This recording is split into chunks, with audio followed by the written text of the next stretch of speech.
Change is not as far as it feels. It doesn't wait for the perfect month, the new year, or a major crisis to arrive.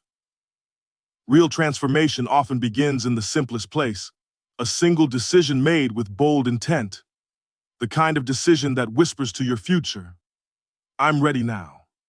Too often we chase after dramatic breakthroughs and overlook the power of one consistent habit. But God doesn't need a crowd to shift your life. He only needs your agreement. One obedient step, one act of faith, one morning surrendered to purpose. What if the change you're waiting for has been waiting on you to start? For the next 7 days, you are being invited to make one shift, a single powerful commitment to start your day with divine intention. Not just by waking up early, but by waking up differently. Waking up with clarity, with command, with a voice that speaks your future into being. Not scrolling, not reacting, but initiating your day with vision. Because what you do first leads everything that follows. If you wake up and reach for your phone, you've handed the keys of your day to someone else's agenda. If you start in anxiety, your thoughts will spiral. If you start in faith, your focus will rise. This is more than a morning routine. It's a spiritual alignment. Think about a thermostat. It doesn't react to the temperature. It sets it. That's what this habit does.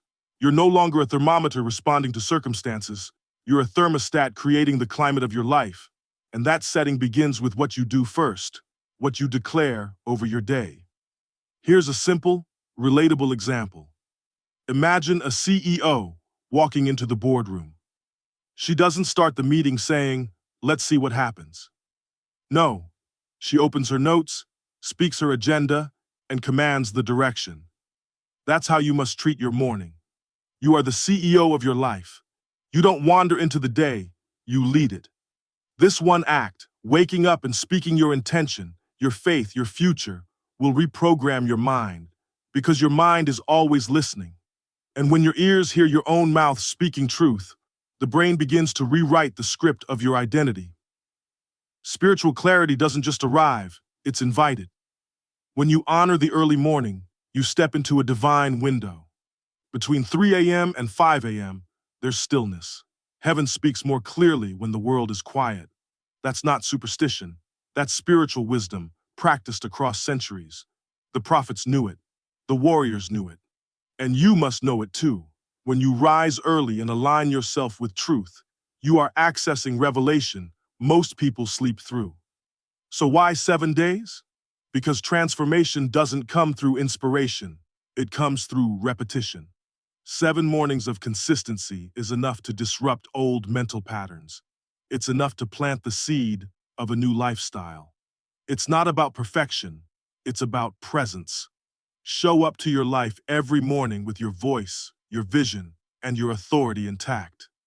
Don't underestimate the power of one thing. One choice to speak rather than scroll. One decision to lead rather than drift.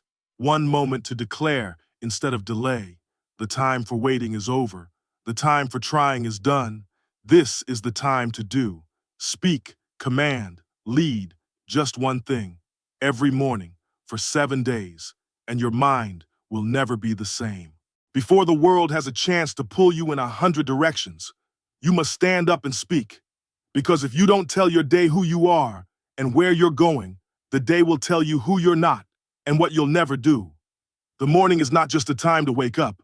It's the battlefield of identity, the war for your focus, and the command center for your purpose. You've been given authority, divine authority, to shape your world with your words. Yet most people surrender that power before the sun rises. They wake up and react. They scroll. They consume. They let headlines, text messages, and the weight of yesterday's stress speak first. But whoever speaks first leads the conversation. So here is your commandment. Speak to your day before your day speaks to you. This is more than positive thinking. This is prophetic living. You're not hoping things will work out. You are declaring that they will. You're setting the tone. You're building a spiritual wall that distractions and doubts cannot climb. It's not about pretending everything is perfect. It's about choosing the voice of faith over the voice of fear. before fear even wakes up. There's a reason why kings don't wait for the enemy to knock before they raise their banners. They raise them first. They set the standard before the attack comes. You must do the same. When you wake up, lift your voice and raise the standard of your life. Say what you believe. Declare what you expect. Command what will and won't be allowed in your atmosphere. Let me give you a simple picture. Imagine a pilot about to take off. Before the plane leaves the ground, he runs a pre-flight checklist. Not after, not mid-air. He checks everything before the journey begins. Why? Because once you're in the sky, it's too late to fix what was missed on the ground. Your morning declarations are your spiritual pre-flight checklist. You are inspecting your mindset, aligning your focus, securing your identity. You're saying, I refuse to live this day by default. I'm taking off with intention.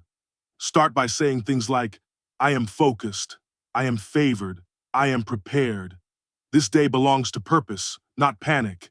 No weapon formed against me will prosper today. I am who God says I am, and I will do what I am called to do. You may not feel powerful at first. That's okay, because this isn't about feelings, it's about formation. When you speak consistently, even if your emotions lag behind, your spirit takes the lead, and eventually, your mind catches up to your mouth. There is a spiritual principle at play here. First words frame the day. Just as God spoke light into darkness, you must speak clarity into confusion. And he didn't ask the darkness to move. He didn't wait to feel inspired. He simply said, let there be light. That's your model. The morning is your moment of divine collaboration, the window where heaven listens closely. Don't waste it in silence.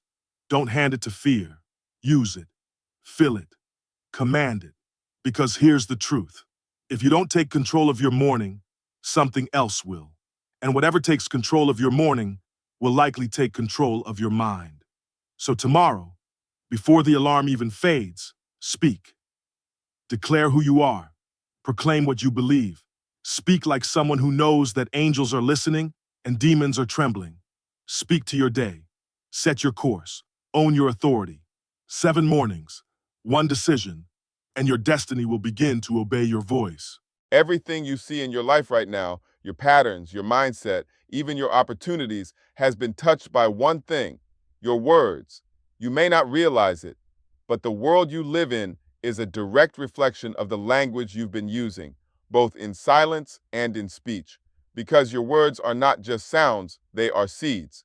And every word you speak is either planting life or planting limitation. This isn't just motivational language, it's spiritual law. Scripture tells us death and life are in the power of the tongue.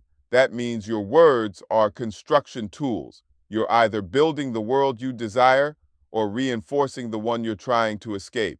What are you building with your words? It's not enough to hope for clarity, peace, or success. If your words contradict your hope, your life will follow your confession, not your intention, because your mouth moves before your life does. What you speak consistently becomes the path your feet follow. You can't speak confusion every morning and expect direction by noon. You can't speak lack and expect overflow.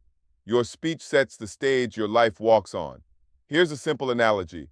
Think of a GPS. You type in a destination and it gives you a route. But imagine typing in the wrong location every morning and wondering why you keep ending up somewhere you never wanted to go. That's how your words work. They are spiritual coordinates. Every day you declare, I'm tired, I'm stuck, nothing works for me. You're programming a direction your soul begins to follow.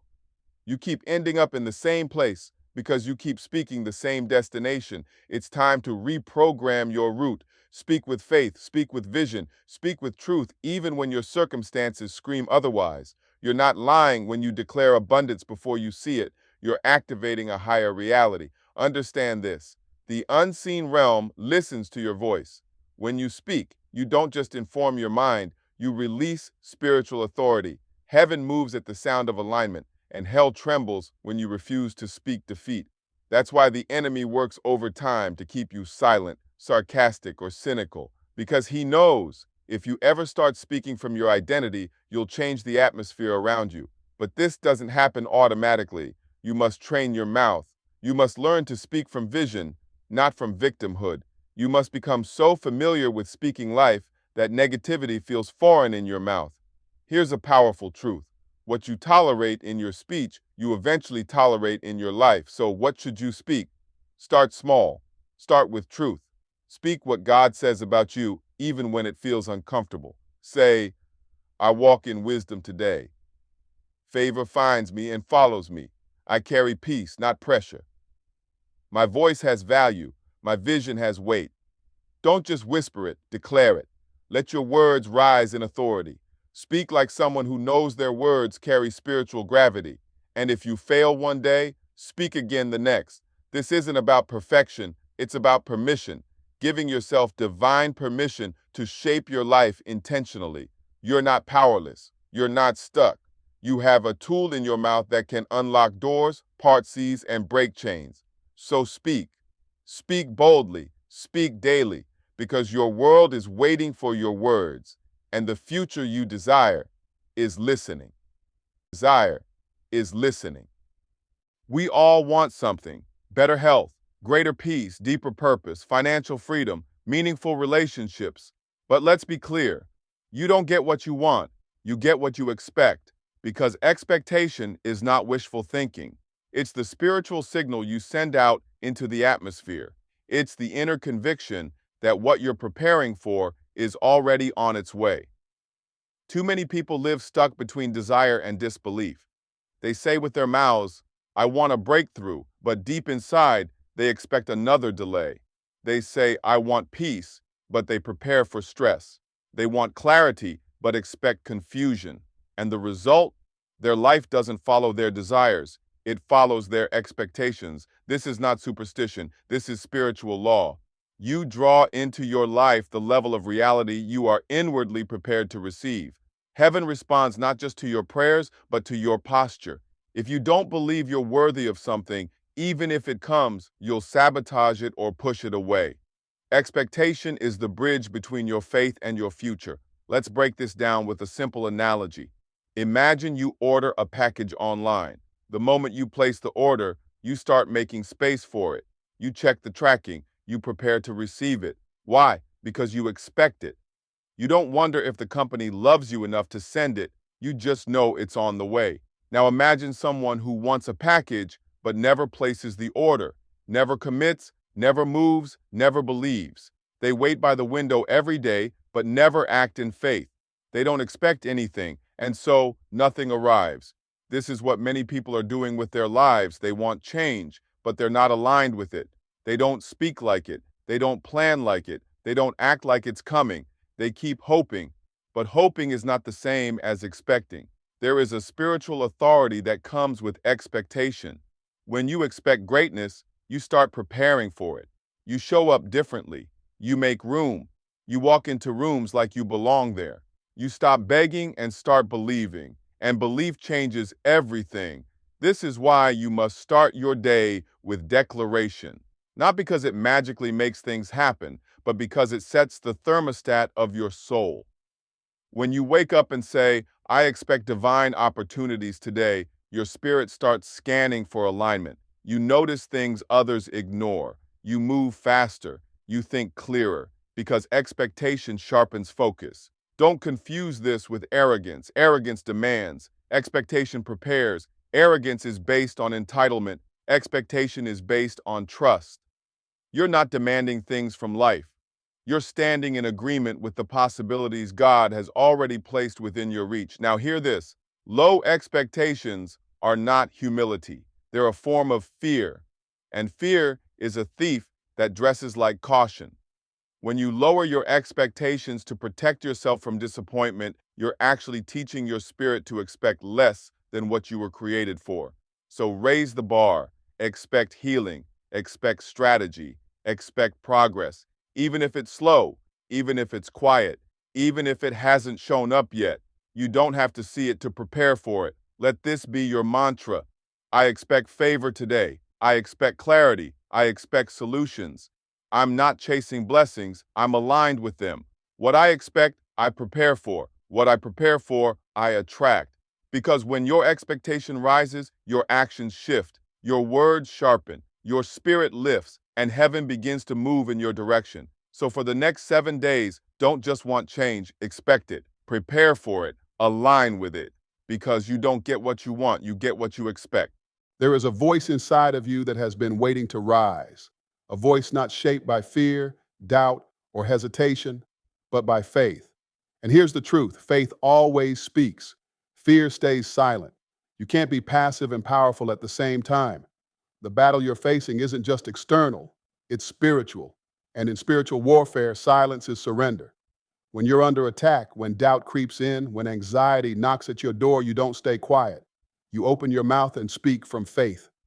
Fear hopes things change. Faith declares they will. Fear overthinks. Faith speaks. Not because it always feels strong, but because it knows the truth. Your words are weapons. And the moment you start using your voice with authority, the atmosphere begins to shift. Look at every major turning point in Scripture. God didn't think creation into existence, He spoke it. Jesus didn't silently hope the storm would calm, He commanded it. David didn't think his way past Goliath, he spoke before he slung the stone. He declared, "This day the Lord will deliver you into my hands." That is what faith does. It speaks before it sees. Let me make this plain with a story. Imagine two people standing on opposite sides of a dark room. One represents faith, the other, fear. Both are feeling uncertain, but only one starts speaking. Faith says, "I will find my way. Light will come. Help is near." As faith speaks, the darkness begins to lift. The words create movement. Fear, meanwhile, remains silent. It says nothing. It hides, it freezes. And so the darkness around fear never shifts. The silence keeps it trapped. This is how most people live, silently suffering, silently stuck, silently hoping something changes. But silence is the strategy of the enemy, because if he can keep you quiet, he can keep you bound. You've got to learn to interrupt fear with your voice, to cut through chaos with your confession. You don't need to wait for the right moment, you need to create it. Faith is not a feeling, it's a decision. It's when you say, "I choose to believe," even when your emotions are screaming the opposite. Maybe you've been told you talk too much or that your voice doesn't matter. Let me tell you something clearly. Your voice is your victory. When you open your mouth in faith, you partner with heaven. You activate angels. You silence the lies in your mind. You break the grip of fear. Speak when you're afraid. Speak when you're uncertain. Speak when it doesn't look like anything is changing. Because the moment you speak, you're telling your soul, "We're not dying here, we're moving forward." Here are some declarations to start with. God is with me, even now. Fear has no place in my decisions. I speak clarity over my mind and peace into my home. This is not the end. This is the beginning. Don't worry about sounding perfect. Just speak, because every time you open your mouth in faith, you're rebuilding your identity. You're reminding yourself and your enemy who you are. Remember this: faith doesn't wait for the storm to end. Faith speaks to the storm. So stop waiting in silence. Stop waiting for confidence to come before you speak. Speak until confidence rises. Speak until clarity breaks through. Speak until your soul catches fire again. Faith speaks. That's how mountains move. That's how healing comes. That's how destinies shift. So lift your voice. Don't just whisper, declare. Because when you speak in faith, the heavens respond, the darkness retreats, and your future begins to unfold. Let's get right to the truth. You don't rise to the level of your dreams, you fall to the level of your identity. The story you believe about yourself determines the life you experience. That's why change doesn't begin with your circumstances. It begins with you. If you want new outcomes, you need a new identity. This is not about pretending. This is about transforming. Too many people are chasing results while holding on to a self-image that contradicts those results. They want to succeed, but deep down they still see themselves as unworthy, inadequate, or average. They're building a future on a broken foundation. Here's the hard truth: you can't outperform the identity you've accepted, and the enemy of your soul knows this. That's why his greatest weapon isn't just resistance, it's labeling. If he can get you to believe you're just lazy, inconsistent, not enough, then he can sit back and watch you sabotage yourself from the inside out. But identity is not permanent, it's programmable. You were never meant to live trapped in yesterday's labels. You are not who your past says you are. You are who God declares you to be. But that shift won't happen until you agree with him, until you adopt the identity of your future, not the identity of your failure. Let's break it down with a simple analogy. Imagine you're handed a role in a powerful film. You're the lead character, the hero. But if you still see yourself as an extra, you'll act like one. You'll stand in the background. You'll shrink back. You'll miss your moments. Not because you lack talent, but because you never embraced the identity of who you were meant to be in that scene. That's exactly how life works. You've been cast to lead. You've been called to greatness.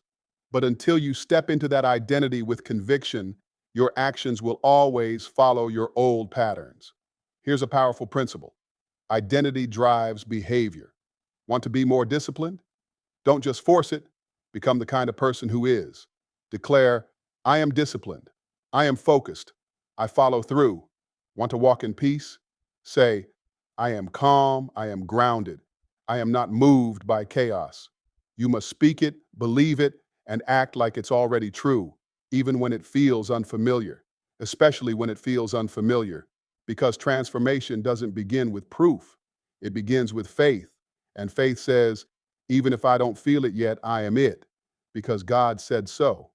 Think about Jacob in Scripture. His name meant deceiver, but God changed it to Israel, prince, purpose, destiny.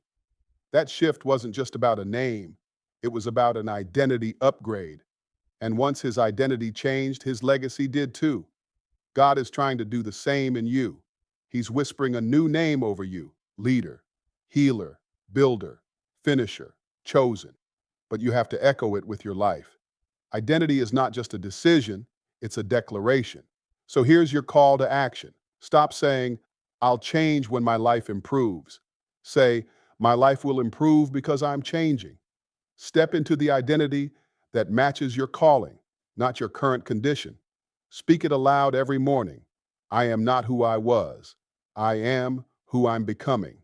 I am aligned with purpose. I am walking in divine confidence and unstoppable peace.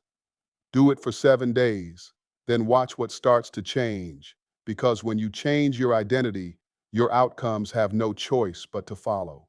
You've heard the phrase, slow and steady wins the race. But let's elevate that thought. Consistency doesn't just win the race. It changes the racer. Because when you do something with intention day after day, it doesn't just impact your results. It transforms your identity. Consistency is the secret ingredient behind every visible breakthrough. People see the results, but they rarely see the roots. The quiet mornings, the small wins, the repeated decisions when no one was watching. The truth is, there's no such thing as sudden success. Every miracle has a rhythm. Every harvest had a season of unseen planting. And what makes the difference isn't intensity, it's consistency. Let me be real with you. You don't need more inspiration. You need more implementation. Most people hear a powerful message, feel a surge of motivation, and then do nothing different. Why? Because emotion doesn't create change. Action does. And not just once, but again, and again, and again. This is the principle of compounding. Just like money in a savings account grows over time with interest, your habits grow with consistency. Pray every day, even if it's just 5 minutes, and you'll start hearing God more clearly. Speak positive declarations daily, and your subconscious mind will begin to agree. Read, study, act on truth every morning, and your mind will renew itself without asking permission. Here's a practical analogy. Picture a water pump. At first, you pump, and nothing happens. You keep pushing, still nothing. But if you keep going, steadily, faithfully, eventually, the water bursts forth. Not because that last pump was magical, but because every pump built pressure until breakthrough had to come. That's what your spiritual and personal growth is like. You may not see results on day 1 or even day 3. But if you show up every morning, if you speak life, if you claim your identity, if you align with expectation, you are creating spiritual pressure. And sooner or later, breakthrough must follow obedience. The enemy knows this. That's why he fights your consistency harder than anything else. He doesn't care if you start strong. He just wants to make sure you quit early. Why? Because if you keep showing up, if you keep aligning with your future, you become unshakable. Not perfect, powerful. Consistency builds character, and character sustains calling. Let me ask you, what would change in your life if you were consistent for just 7 days? If you woke up with purpose, if you spoke with power, if you carried yourself like the future you, starting now. Not based on emotion, but based on decision. It's not about how much time you have. It's about what you prioritize when you wake up. Can you give God your first 15 minutes? Can you speak your declarations before you check your phone? Can you start your day on purpose instead of in reaction? Here's your challenge.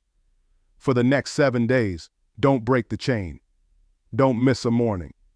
Show up, speak, believe, align, and trust the compound effect. Say to yourself, I show up even when I don't feel like it. I build my future one decision at a time. My habits are creating my harvest. Because small steps, repeated daily, unlock supernatural shifts. Heaven honors discipline. Breakthrough responds to rhythm. Consistency may feel boring at first, but it is building momentum. And once momentum kicks in, even the smallest action feels like a wave you can ride. So keep going, keep pressing, keep aligning, because consistency compounds, and what looks small today will look unstoppable tomorrow. Now comes the moment of decision. The final charge. You've awakened early. You've aligned your words. You've stepped into expectation. You've silenced fear and chosen faith. You've rebuilt your identity. You've honored the rhythm of consistency. So now it's time to do what every warrior of purpose must do. Declare your future. Not hope for it. Not wish for it. Declare it. Because your future is not something you wait on. It's something you speak into being. Scripture says, "You shall decree a thing, and it shall be established." That means your words don't just describe what is, they design what will be. You've been given authority. You've been handed a divine microphone. And heaven is leaning in to hear what you will say. Too many people live as if the future is a mystery. But hear this. Your destiny is voice activated. And the most dangerous thing you can do is leave your future undecided, undescribed, and undeclared. The moment you open your mouth with divine intent, the spiritual realm begins to respond. Angels move, obstacles shift, chains break. But here's the key. You don't just declare what's easy. You declare what feels impossible. You declare what fear says you can't have. You declare what doubt tries to bury. Because your declarations aren't based on what you see right now. They're based on what God promised you, on what's inside of you, on what you're becoming. Let me give you a picture. Imagine a builder looking at an empty plot of land. There's nothing there, just dirt. But in his mind, he sees a house, rooms, windows, a roof. He speaks to the crew. This is where the foundation goes. This will be the entryway. The kitchen will face the sunrise. And the workers follow his vision, not because they see the structure, but because he declared it first. That's what your declarations do. You're building something in the unseen, a structure your future will live inside. And what you speak consistently becomes the framework of your life. If you want peace, declare it. If you want healing, declare it. If you want growth, abundance, purpose, divine clarity, declare it. Out loud, with faith, with power. No whispering, no shrinking. This is not the time to sound polite. This is the time to sound like heaven. Roar with your words. Release what's been bottled up in you. Let your tongue become a sword that cuts through every lie and limitation that's tried to cling to your name. And don't just do this once. Do it daily. Before the day begins, before your doubts rise, before the enemy has a chance to speak first, you declare your future. Declare who you are. Declare what you expect. Declare what's coming. Not because you're trying to control everything, but because you're coming into alignment with your assignment. Here are a few declarations to start with. I am walking into a season of favor, clarity, and open doors. I have divine strategies for every challenge ahead. I am focused, fruitful, and fearless. What's meant for me cannot be denied, delayed, or destroyed. My future is not random, it is righteous. Say it, own it, believe it. Because once you declare your future, something shifts in the atmosphere. Something shifts in your spirit. You stop living reactively. You start living responsibly, as someone who understands that you don't just have potential, you have power. This is your moment, not someday, this day. Speak like it, stand like it, rise like it, declare your future, and then go walk into it.